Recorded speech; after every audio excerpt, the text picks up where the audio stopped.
அன்பே உருவான இறைவா, உம்முடைய ஒரே திருமகனின் வார்த்தையால் பார்வையற்றோருக்கு பார்வையும் செவித்திறனற்ற பரலோகம் செத்திடுவார், மனதார வாழ வைப்பார். பரலோகம் செத்திடுவார், துதியும் கரமும் மகிமை செலுத்தி பாடிக்கொண்டாடி உம்மை போற்றுகிறோம், புகழுகிறோம், நன்றி கூறுகிறோம். உண்மை ஒளியாம்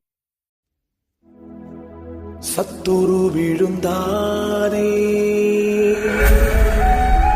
உன் பாதங்களின் கீழே, ஒரு என்னையால் அபிஷேகம் உன் பாத்திரம் நிரம்பும்.